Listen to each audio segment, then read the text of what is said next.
ఒక ఎకరాకి ముందు మీకు లెక్క చెప్తాను.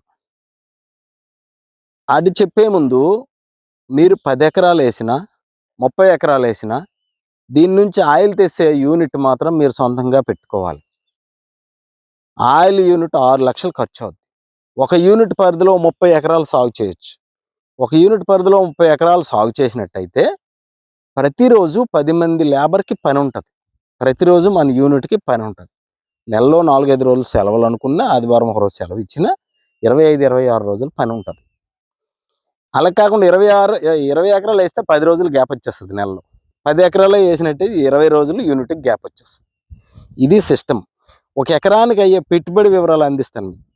ఇది నాటుకోవడానికి, దుక్కి చేయడానికి, విత్తనపు ఖర్చు మొత్తం అంతా కలిపితే ఒక 30,000 రూపాయల వరకు ప్రారంభ పెట్టుబడి అవుతది దీనికి నాటుకోవడానికి. మీరు 10 ఎకరాలేసినా 6,00,000 రూపాయల యూనిట్ కొనాలి. 20 ఎకరాలేసినా 6,00,000 రూపాయల యూనిట్ కొనాలి. 30 ఎకరాలేసినా 6,00,000 రూపాయల యూనిట్ కొనాలి. చిన్న యూనిట్లంటూ ఏమి లేవు. నా దగ్గర ఒక 5 ఎకరాలుంది ఏస్తాను. చిన్నది ఏదైనా యూనిట్ పెట్టుకుంటానంటే కుదిరే పని కాదు. పంట పండించి గడ్డి అమ్ముతానంటే గడ్డి కొనేవాళ్ళు ఎవరుండరు. ఏ పరిస్థితిలో మనం ఎకరా, 2 ఎకరాలేయొచ్చు? ఆ ప్రాంతంలో ఇప్పుడు మీరే 20 ఎకరాలో, 30 ఎకరాలతో స్టార్ట్ చేసి ఒక యూనిట్ పెట్టారు. 10 ఎకరాలతో యూనిట్ పెట్టారనుకోండి. మీ పక్కనున్న రైతులు 2 ఎకరాలు ఏసుకోవచ్చు, ఎకరా ఏసుకోవచ్చు. పక్కనే యూనిట్ ఉంటది కదా! వాళ్ళు తెచ్చి మీ యూనిట్‌లో డిస్టిలేషన్ చేసి ఆయిల్ మీకే అమ్మొచ్చు. లేదా ఇతరు అమ్ముకోవచ్చు. డిస్టిలేషన్ చేసినందుకు మీరు కొంత ఛార్జ్ వసూలు చేయొచ్చు. ఆ సందర్భంలో పక్క రైతులకు ఉపయోగపడతది. మీరు మాత్రం ఖచ్చితంగా యూనిట్ పెట్టుకోవాలి. ఇక ఇన్‌కమ్ పరంగా రూ. 1000 ఉందనుకోండి.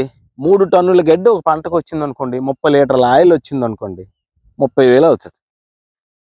మేము పంట పండించేటప్పుడు 5 ఏళ్ల కిందటి సంగతి 10,000 ఖర్చొచ్చేది ప్రతి పంటకి. దీని మధ్యలో దుక్కి చేయాలి. కోత కోసేసిన తర్వాత కోత కొయ్యాలి. కోత తీసుకెళ్ళి డిస్టిలేషన్ చేయాలి. దీనికి కనీసంగా 20 మంది కూలీలు అవసరం పడతారు ఒక ఎకరా కొయ్యడానికి. కోసి డిస్టిలేషన్‌కి ఒకరోజు కోస్తారు 10 మంది. మరో 10 మంది మోత ఒక 5గురు కోస్తే ఒక 5 డిస్టిలేషన్ యూనిట్ దగ్గర ఉంటే 20 మంది కూలీలు అవసరం పడతారు. ఆ విధంగా మాకు 10,000 ఖర్చొచ్చేది. మళ్ళీ అంతర్సేద్యం దుక్కి చేయాలి నెక్స్ట్ పంటకి. మళ్ళీ ఎరువులు అందివ్వాలి. మళ్ళీ వాటర్ పెట్టాలి. ఎరువులనేవి రసాయన ఎరువులు కాస్త మోతాదులో గానీ పెంట పేడ ఇదంతా వాడాలి. స్ప్రేయింగ్స్ అంటూ ప్రత్యేకంగా మీకేం అవసరం లేదు. 10,000 అనుకున్నాం గానీ ఇప్పుడు 10,000 సరిపోదు. 15,000 రూపాయలు ఖర్చొస్తది. మీకు రూ. 1000 లీటర్ ఆయిల్ ఉంటే 30,000 వస్తే 15,000 ఖర్చులు తీసేస్తే 15,000 మిగులుద్ది. 4 పంటలొస్తే సంవత్సరానికి ఒక ఎకరా మీద 60,000 వస్తది. ఇది అన్నీ కరెక్ట్‌గా జరిగితే. వర్షాకాలంలో ఈ పర్సెంటేజ్ రాదు. 30 లీటర్ల ప్లేస్‌లో 25 లీటర్లు, 20 లీటర్లే వస్తది. చలికాలం, వర్షాకాలం ఆయిల్ పర్సెంటేజ్ తక్కువ ఉంటది. గడ్డి విపరీతంగా పెరిగేస్తది. ఇది కూడా పరిగణలోకి మీరు తీసుకోవాలి. ఈ విధంగా. ఎప్పుడైతే మనకి 1,500, 1,600, 1,400 ఉంటది మంచి ప్రాఫిట్ అవుతది. మరి చెయ్యాలనుకునేటప్పుడు మనం ఎక్కడో అప్పు తెచ్చి ఇందులో పెట్టి దిగుతాం ఏదో ఆశిస్తామని ఎవరు దిగకండి. ఒక ఎకరానికి 30,000 రూపాయలు ప్లాంటేషన్ ఖర్చయితే 30 ఎకరాలు మీరు లీజుకి తీసుకొని చేశారనుకోండి ఒక వ్యక్తి. 9,00,000 అవుతది ఖర్చు. యూనిట్ ఖర్చు 6,00,000 అవుతది. మొత్తం కలిసి 15,00,000 అవుద్ది. ఈ 15,00,000 మీరు ఎక్కడో 5,00,000 మీ దగ్గర ఉంటే ఒక 10,00,000 అప్పు చేసి ఏదో అంచనాలేసుకొని దిగితే దెబ్బతింటారు. వ్యవసాయంలో దిగిన తర్వాత లాభమైనా, నష్టమైనా చెప్పలేం. కాబట్టి ఎక్కువ నష్టాన్ని గురించి ఆలోచించి దిగి ఒక ముగ్గురు సెట్ అయ్యారనుకోండి. 3,5,00,000 ఈ మాయి కావని తీశారనుకో, అది కూడా అప్పు తెచ్చింది కాదు. మీకు మిగిలి బడ్జెట్ ఉంటే ఒక వ్యాపారం చేస్తున్నాం, ఒక వ్యవసాయం చేస్తున్నాం, చూద్దాం అనేసి దిగితే మాయి కావు అనుకొని దిగారనుకోండి. ధైర్యంగా దిగొచ్చు. ఇంచుమించు సమస్య నుంచి బయటపడే అవకాశాలు ఉంటాయి. ఖచ్చితంగా ఆశించి దిగితే మాత్రం దెబ్బతింటారు. అలాగని రాదా అంటే వస్తది. 30 ఎకరాలకి మనం ప్లాన్ చేద్దాం. ఎకరానికి 60,000 అనుకున్నాం సంవత్సరానికి. 60,000 లేదు 50,000 వచ్చిందనుకోండి. 30 ఎకరాలకి 15,00,000 వస్తది. ఒక ఎకరాకి అంటే ఒక్కొక్క మనిషికి 5,00,000 లక్షలకు చొప్పున. అంటే మనం పెట్టిన పెట్టుబడి మొదట సంవత్సరంలో రికవర్ అవుతది. మొదటి సంవత్సరం అంటే సంవత్సరంన్నర పడతది. మొదటి 6 నెలల్లో పంట ఆ స్థాయి ఈల్డింగ్ ఇవ్వదు. లేట్ అవుతది. తర్వాత 6 నెలల నుంచి స్టార్ట్ అవుతది. కాబట్టి ఖచ్చితంగా మనకి సంవత్సరంన్నరలో ఆ విధంగా లెక్కేస్తే ఇన్‌కమ్ ఇది రికవర్ అవుతది పెట్టుబడి. మిగతా తర్వాత నుంచి లాభాన్ని మనం ఆశించవచ్చు. ఇట్టి పరిస్థితుల్లో కష్టపడి ఈ 1.5 ఇయర్‌లో మాక్సిమం పంటను దగ్గరుండి పండించి మనం పెట్టే పెట్టుబడిని రికవర్ చేసేసి తీసుకోవచ్చు. ఆ విధంగా మనకి 50,000 ఎకరానికి వచ్చింది. 30 ఎకరాలకి 15,00,000 వచ్చింది.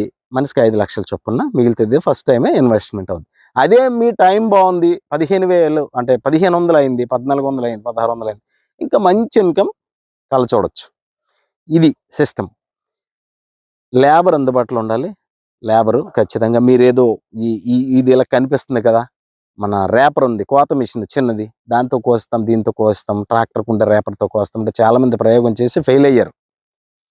లెమన్ గ్రాస్‌కి అది సూటబుల్ కాదు. మిగతా కొన్ని క్రాప్స్ ఉన్నాయి. పామా, రోజా ఆటిలకి సూటబుల్ అవుతుంది గానీ కొంతవరకు ఇది దీనికి సూటబుల్ కాదు. మిషనరీతో పని అయిపోద్దని ఆశించి దిక్కండి. అంతర్సేద్యం జరగాలి. దానికి చిన్న టిల్లర్స్ ఉన్నాయి కదా! చిన్న టిల్లర్స్. ఆ విధంగా గ్యాప్ పెట్టుకోవాలి. ప్లాంటేషన్ చేసేటప్పుడు మొక్కకి అడుగున్నర పెట్టుకొని లైన్‌కి 3-4 అడుగులు పెట్టుకోండి.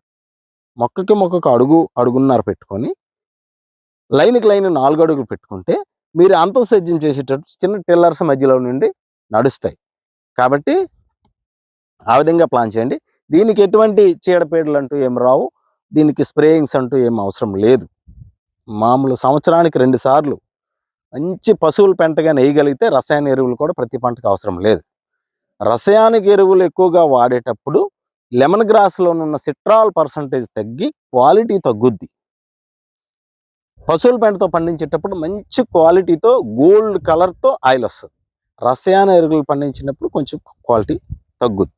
ఇవి మీరందరూ పరిగణలోకి తీసుకొని కొత్తగా ఎవరైనా ఈ రంగంలో దిగితే చేయండి. ఇప్పుడు యూనిట్ గురించి కొంత సమాచారం ఇస్తాను. అది కూడా షార్ట్‌కట్‌లో వివరించే ప్రయత్నం చేస్తాను. అది కూడా తెలుసుకోండి. ఇది యూనిట్. ఇది బాయిలర్ ఇది. ఆ వాటర్‌ని ఈ బాయిలర్‌లోకి వస్తే దీన్ని కింద మంట పెడతాం కింద. మంట పెడితే ఇది నీరు వేడెక్కి ఆవిరిగా మారుతది. ఆవిరేమో ఈ పైప్ ద్వారా ఇలాంటివి 2 ట్యాంకులు ఉంటాయి. ఈ ట్యాంక్ కెపాసిటీ 500 కేజీలు గడ్డి పడుతుంది ఇది. అలాంటిదే సేమ్ ట్యాంక్ అదొక ట్యాంకు. అటు నుండి వచ్చే ఆవిరి నీళ్లు కలిపి వచ్చిన ఆవిరి ఇది కండెన్సర్ అంటారు. ఈ కండెన్సర్లోకి వస్తుంది. కండెన్సర్ చేసే పని ఏంటంటే ఆవిరిని చల్లబరిచి లిక్విడ్గా మారుస్తుంది. ఇక్కడ ఒక వాల్వ్ ఉంది. ఈ పైప్ ద్వారా ఇక్కడ ఒక మనం ఇది సపరేటర్ అనే పాట్ ఇంటి దగ్గర ఉంచే చిన్నది ఉంటుంది. ఆ లిక్విడ్ని ఇందులోకి వదిలితే ఆయిల్కి ఆయిల్ సపరేట్గా, నీరుకి నీరు సపరేట్గా చేస్తుంది. ఒకటి బాయిలరు, 2 ట్యాంకులు, గడ్డి పెట్టే ట్యాంకులు, 3 వస్తువులు అయినాయి. 4వది కండెన్సరు, 5వది సపరేటర్, ఆయిల్కి వాటర్ సపరేట్ చేసే సపరేటర్ అది లేదు ఇంటి దగ్గర ఉంది. 6వది వాటర్ స్టోర్ చేసే ట్యాంకు. ఇవి 6 పరికరాలు అన్నమాట. ఈ క్యాప్ ఉంది చూసారా? ఈ క్యాప్ని ఇది డిస్టిలేషన్ అయిపోయిన తర్వాత ఈ క్యాప్ని తీసుకెళ్ళి ఆ ట్యాంకులోకి మారుస్తాం. ఆవిరి బయటికి పోకుండా ఇదిగోండి క్యాప్ నుండి వచ్చే ఈ పైప్ ఉంది కదా, ఈ పైప్ ద్వారా ఈ విధంగా కండెన్సర్లోనికి ఆవిరి వస్తుంది. కండెన్సర్లో చుట్టూ ట్యూబుల్ లాంటి పైపులు ఉంటాయి. ఆ పైపుల ద్వారా పైపులకు చుట్టూ మంచినీరు ఉంటుంది. చల్లనీరు పంపిస్తాము. చల్లని నీరేమో ఆవిరి చల్లబడి లిక్విడ్గా మారి ఆ చివరి నుండి ఒక పైప్ తీసి మీకు సపరేటర్ అనే పాట్ చూపించలేదు, అది తేలేదు ఇంటి దగ్గర ఉంది, అందులోకి పంపిస్తే అక్కడ ఆయిల్కి ఆయిల్, వాటర్కి వాటర్ సపరేట్ అవుతాయి. సాయంత్రం అయిపోయింది, లైట్ ఫెయిల్ అయింది, అందుకే నీటికి రాకపోవచ్చు. ఇది మొత్తం యూనిట్ సెటప్. 500 కేజీలు ఇది ఒక 500 కేజీ, ఇది ఒక 500 కేజీలు గడ్డి పడుతుంది. 2 ట్యాంకులు ఎందుకు పెడతామంటే ఒక ట్యాంక్ డెస్టిలేషన్ అవ్వడానికి సుమారు 1.5 పడుతుంది. 1.5 ఒకసారి 2 గంటలు కూడా పడుతుంది. అది అయినంతసేపు ఇందులో గడ్డి నింపుతాం. గడ్డి నింపి దీన్ని రెడీ చేస్తాం. ఎప్పుడైతే డిస్టిలేషన్ అది అయిపోయిందో ఈ హ్యాండిల్ పెట్టి ఇలా నొక్కినట్టయితే ఆ క్యాప్ పైకి లెగుస్తుంది. లేచి ఈ ట్యాంక్ మీద పెడతాం. దీనికంతా లాక్ చేసేసి ఆవిరి దీనిలోకి వదిలి ఇది డిస్టిలేషన్ అవుతుంటుంది. ఇది డిస్టిలేషన్ అవుతుండగా లేబర్ ఇందులోనున్న అయిపోయిన గడ్డిని తీసి బయట పారేసి మళ్ళీ కొత్త గడ్డిని అందులో నింపి రెడీ చేస్తారు. ఆ విధంగా టైం వేస్ట్ అవ్వకుండా 2 ట్యాంకులు ఉంటాయి అన్నమాట ఆప్షన్. ఆ తర్వాత మళ్ళీ క్యాప్ తెచ్చి దీని మీద పెడతాం. క్యాప్ ఉన్నదే డిస్టిలేషన్ అవుతుంది. దీని ద్వారా ఈ కండెన్సర్లోనికి ఆవిరి వస్తుంది. ఆవిరి ఇందులో చల్లబడి చిన్న చిన్న పైపులు ఉంటాయి, అందులో దాని చుట్టారా చల్లటి నీరు, మంచి నీరు ఉంటుంది.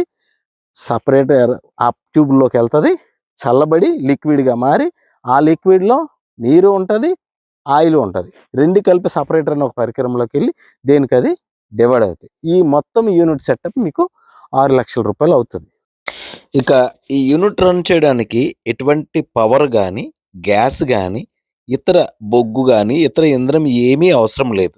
దీన్ని ఈ బాయిలర్‌ని మండించడానికి ఏదైతే మనం ఈ ట్యాంక్‌లో డిస్టిలేషన్ చేసిన తర్వాత గడ్డొస్తుందో లెమన్ గ్రాస్ గడ్డి, అది వేస్ట్ గడ్డి.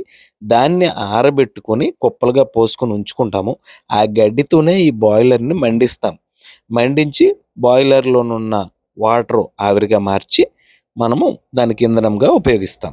ఇక ఈ ఆరోమేటిక్ క్రాప్స్‌కి సంబంధించిన మరింత సమాచారము అంటే ఈ డిస్టిలేషన్ యూనిట్ ద్వారా ఇంకా చాలా రకాల క్రాప్స్ ఉన్నాయి. అవి కూడా డిస్టిలేషన్ చేయొచ్చు. ఉదాహరణకి పామరోజా గానీ, తులసి గానీ, మింట్ అంటే పుదీనా గానీ, ఇతర క్రాప్స్ కూడా సిట్రోనెల్లా ఇలా ఉన్నాయి. వాటి వివరాలు ఇవ్వడానికి ప్రయత్నిస్తాను. అది కూడా ఏంటంటే ఈ వీడియో మీకు ఎంతమందికి ఉపయోగపడుతుంది? ఇది ఎంతమంది చూస్తారు? దాని కింద కామెంట్స్ రూపంలో ఎవరు కోరుకుంటున్నారు ఇంకా సమాచారం కావాలని, అన్నీ వాటి ఆధారంగా మిగతా సమాచారం ఇచ్చే ప్రయత్నం చేస్తాను. ఒక వీడియో చేస్తే ఇది ఉపయోగపడాలి. అలా కాకుండా నాదేదో వీడియోలు ఎక్కువ పెరుగుతాయనో, ఇంకోటనో కాకుండా మీకు అవసరమైతే మిగతా సమాచారం ఇచ్చే ప్రయత్నం చేస్తాను. ఇంకా ముఖ్యమైనది మార్కెటింగ్ ఉంది. దాన్ని ఎవరు కొంటారు? ఏ ఏ ప్రాంతాల్లో కొనేవాళ్ళున్నారు? రేట్లు ఎలాగుంటున్నాయి? ఏ పామారోజా రేట్ ఎలాగుంటది? లెమన్ గ్రాస్ రేట్ ఎలాగుంటది? ఎంత సమాచారం కూడా మీరు కోరే విధానాన్ని బట్టి నేను ఇచ్చే ప్రయత్నం చేస్తాను. ఉంటానండి. సెలవు.